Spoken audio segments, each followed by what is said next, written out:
Chapter 31. Now to return to Tom and Becky's share in the picnic. They tripped along the murky aisles with the rest of the company, visiting the familiar wonders of the cave, wonders dubbed with rather over-descriptive names, such as the drawing room, the cathedral, Aladdin's palace, and so on. Presently the hide-and-seek frolicking began, and Tom and Becky engaged in it with zeal, until the exertion began to grow a trifle wearisome. Then they wandered down a sinuous avenue, holding their candles aloft, and reading the tangled webwork of names, dates, post-office addresses, and mottos with which the rocky walls had been frescoed, in candle smoke.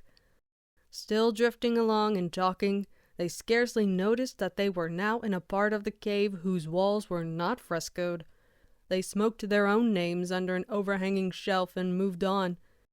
Presently, they came to a place where a little stream of water, trickling over a ledge and carrying a limestone sediment with it, had, in the slow dragging ages, formed a laced and ruffled Niagara in gleaming and imperishable stone.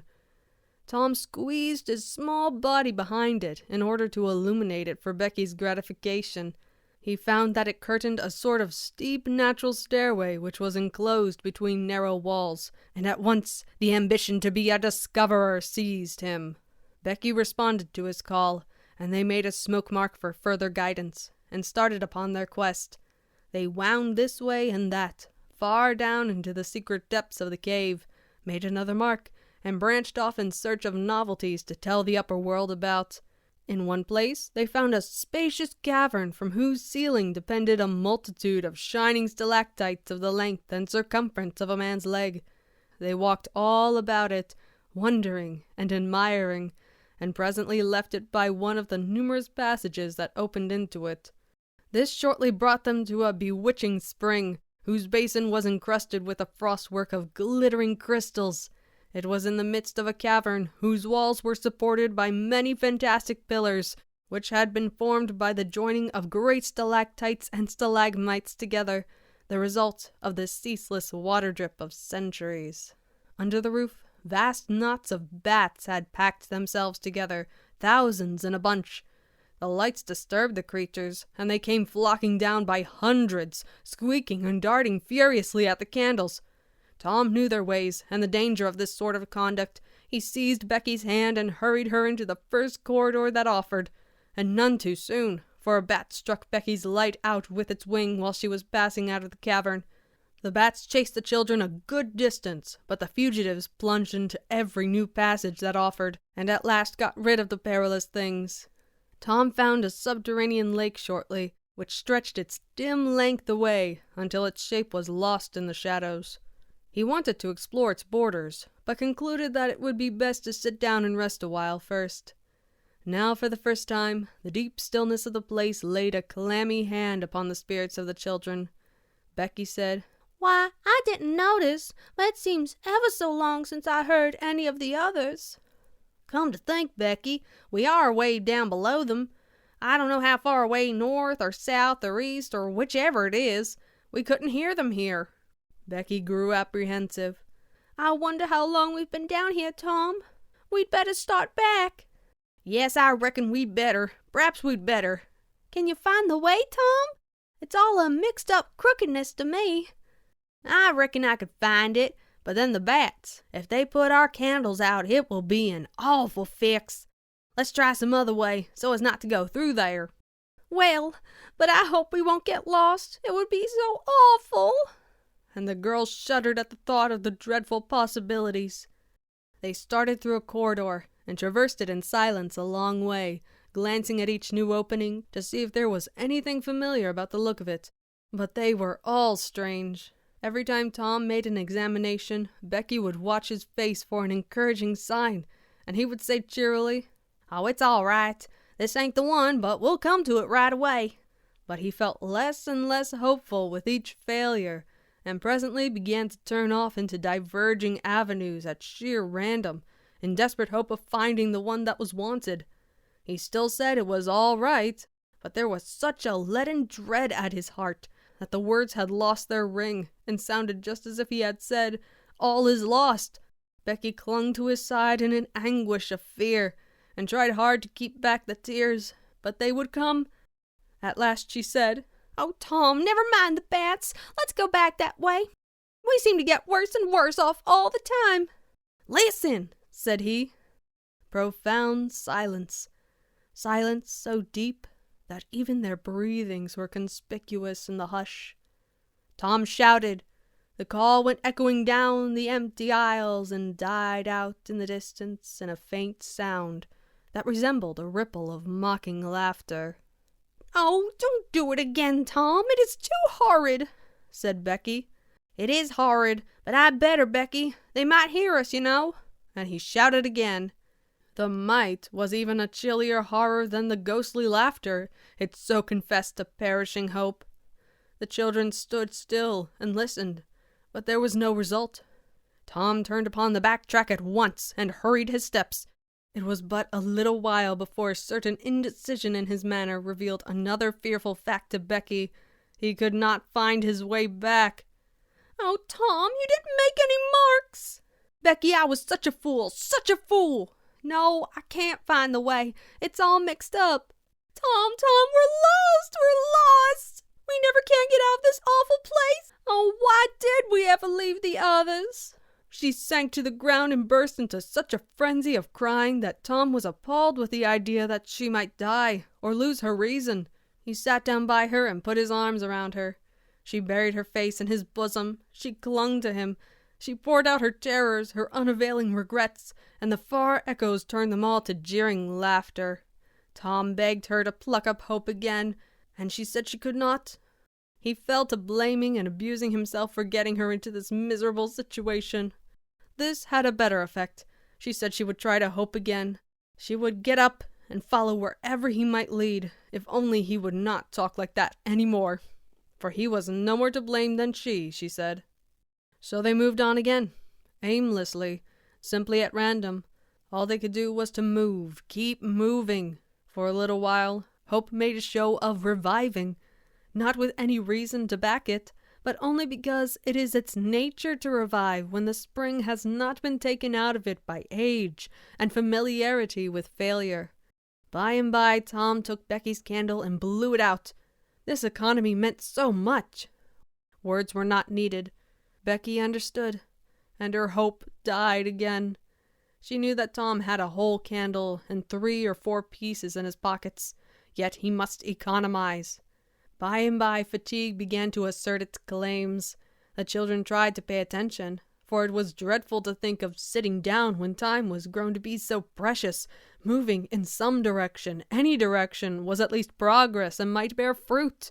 But to sit down was to invite death and shorten its pursuit. At last Becky's frail limbs refused to carry her farther. She sat down. Tom rested with her, and they talked of home and the friends there, and the comfortable beds, and above all, the light. Becky cried, and Tom tried to think of some way of comforting her, but all his encouragements were grown threadbare with use, and sounded like sarcasms. Fatigue bore so heavily upon Becky that she drowsed off to sleep. Tom was grateful. He sat looking into her drawn face, and saw it grow smooth and natural under the influence of pleasant dreams. And by, a smile dawned and rested there. The peaceful face reflected somewhat of peace and healing into his own spirit, and his thoughts wandered away to bygone times and dreamy memories. While he was deep in his musings, Becky woke up with a breezy little laugh, but it was stricken dead upon her lips, and a groan followed it. "Oh, how could I sleep? I wish I never had waked. No, I don't, Tom. Don't look so. I won't say it again." "I'm glad you've slept, Becky. You'll feel rested now, and we'll find the way out." "We can try, Tom, but I've seen such a beautiful country in my dream. I reckon we are going there." Maybe not. Cheer up, Becky, and let's go on trying." They rose up and wandered along, hand in hand, and hopeless. They tried to estimate how long they had been in the cave, but all they knew was that it seemed days and weeks, and yet it was plain that this could not be, for their candles were not gone yet. A long time after this, they could not tell how long, Tom said they must go softly and listen for dripping water. They must find a spring. They found one presently, and Tom said it was time to rest again. Both were cruelly tired, yet Becky said she thought she could go a little farther. She was surprised to hear Tom dissent. She could not understand it. They sat down, and Tom fastened his candle to the wall in front of them with some clay. Thought was soon busy. Nothing was said for some time. Then Becky broke the silence. "Tom, I am so hungry." Tom took something out of his pocket. "Do you remember this?" said he. Becky almost smiled. "It's our wedding cake, Tom." "Yes, I wish it was as big as a barrel, for it's all we've got." "I saved it from the picnic for us to dream on, Tom, the way grown-up people do with wedding cake. But it'll be our—" She dropped the sentence where it was. Tom divided the cake, and Becky ate with good appetite, while Tom nibbled at his moiety. There was abundance of cold water to finish the feast with. By and by, Becky suggested that they move on again. Tom was silent a moment. Then he said, "Becky, can you bear it if I tell you something?" Becky's face paled, but she thought she could. "Well then, Becky, we must stay here where there's water to drink. That little piece is our last candle." Becky gave loose to tears and wailings. Tom did what he could to comfort her, but with little effect. At length, Becky said, "Tom!" "Well, Becky?" "They'll miss us and hunt for us." "Yes, they will. Certainly they will." "Maybe they're hunting for us now, Tom." "Well, I reckon maybe they are. I hope they are." "When would they miss us, Tom?" "When they get back to the boat, I reckon." "Tom, it might be dark then. Would they notice we hadn't come?" "I don't know, but anyway your mother would miss you as soon as they got home." A frightened look in Becky's face brought Tom to his senses, and he saw that he had made a blunder. Becky was not to have gone home that night. The children became silent and thoughtful. In a moment, a new burst of grief from Becky showed Tom that the thing in his mind had struck hers also, that the Sabbath morning might be half spent before Mrs. Thatcher discovered that Becky was not at Mrs. Harper's. The children fastened their eyes upon their bit of candle and watched it melt slowly and piteously away, saw the half-inch of wick stand alone at last, saw the feeble flame rise and fall, climb the thin column of smoke, linger at its top a moment, and then the horror of utter darkness reigned. How long afterward it was that Becky came to a slow consciousness that she was crying in Tom's arms, neither could tell. All that they knew was that after what seemed a mighty stretch of time, both awoke out of a dead stupor of sleep and resumed their miseries once more. Tom said it might be Sunday now, maybe Monday. He tried to get Becky to talk, but her sorrows were too oppressive. All her hopes were gone. Tom said that they must have been missed long ago, and no doubt the searching was going on. He would shout, and maybe one would come. He tried it, but in the darkness the distant echoes sounded so hideously that he tried it no more. The hours wasted away, and hunger came to torment the captives again. A portion of Tom's half of the cake was left. They divided and ate it, but they seemed hungrier than before. The poor morsel of food only whetted desire. By and by Tom said, "Shh! Did you hear that?" Both held their breath and listened. There was a sound like the faintest far-off shout. Instantly Tom answered it, and leading Becky by the hand, started groping down the corridor in its direction. Presently he listened again. Again the sound was heard, and apparently a little nearer. "It's them," said Tom. "They're coming. Come along, Becky. We're all right now." The joy of the prisoners was almost overwhelming. Their speed was slow, however, because pitfalls were somewhat common and had to be guarded against. They shortly came to one and had to stop. It might be 3 feet deep. It might be 100. There was no passing it at any rate. Tom got down on his breast and reached as far down as he could. No bottom. They must stay there and wait until the searchers came. They listened. Evidently, the distant shoutings were growing more distant. A moment or two more, and they had gone altogether. The heart-sinking misery of it. Tom whooped until he was hoarse, but it was of no use. He talked hopefully to Becky, but an age of anxious waiting passed, and no sounds came. The children groped their way back to the spring. The weary time dragged on. They slept again, and awoke famished and woe-stricken. Tom believed it must be Tuesday by this time. Now an idea struck him. There were some side passages near at hand. It would be better to explore some of these than bear the weight of the heavy time and idleness. He took a kite line from his pocket, tied it to a projection, and he and Becky started, Tom in the lead, unwinding the line as he groped along. At the end of 20 steps, the corridor ended in a jumping-off place. Tom got down on his knees and felt below, and then as far around the corner as he could reach with his hands conveniently. He made an effort to stretch yet a little farther to the right, and at that moment, not 20 yards away, a human hand holding a candle appeared from behind a rock. Tom lifted up a glorious shout, and instantly that hand was followed by the body it belonged to, Injun Joe's. Tom was paralyzed. He could not move. He was vastly gratified the next moment to see the Spaniard take to his heels and get himself out of sight. Tom wondered that Joe had not recognized his voice and come over and killed him for testifying in court. But the echoes must have disguised the voice. Without doubt, that was it, he reasoned. Tom's fright weakened every muscle in his body. He said to himself that if he had strength enough to get back to the spring, he would stay there, and nothing should tempt him to run the risk of meeting Injun Joe again. He was careful to keep from Becky what it was he had seen.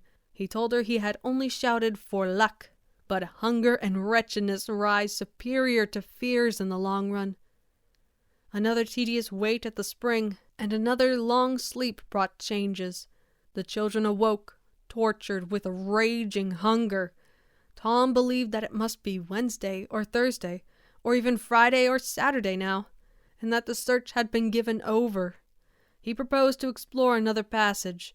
He felt willing to risk Injun Joe and all other terrors, but Becky was very weak. She had sunk into a dreary apathy and would not be aroused. She said she would wait now, where she was, and die.